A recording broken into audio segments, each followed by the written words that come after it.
What is your darkest family secret that you can never tell anyone? My stepmom was abusive.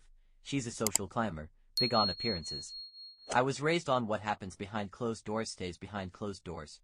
I'm 42 now. I have a toddler of my own. I don't know how people could treat a child this way.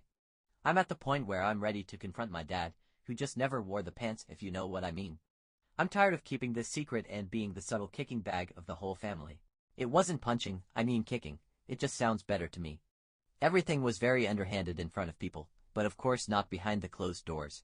She's an extreme narcissist, and I'm convinced, a psychopath or sociopath. Of course, always telling lies and twisting anything that happens to make herself the victim. She wasn't even religious, she was social climber religious. If I coughed in church, she would take me home and lecture me for hours on how I was the devil. She would poke her sharp nails into my chest, grab my chin and bang my head against the stone fireplace, make me stand in the same place for hours while she lectured me, and I wasn't allowed to cross my arms because it was a defensive gesture.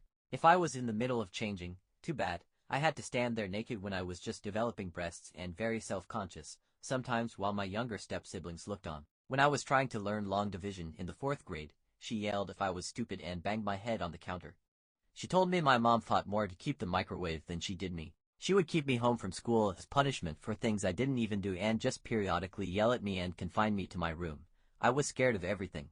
I didn't want to stay home from school, but it's almost like kids can sense a fearful victim, and I didn't like school either. I felt hunted everywhere. At least she taught me what person I don't want to be. It didn't even feel like a cycle. I'm not anywhere near her. I moved across the country after high school and I have a wonderful family. I just want to know where to put my time and energy and who's on my side. It will all come out soon. I'm planning on having a talk with my dad next visit back. I need some sense of freedom and relief.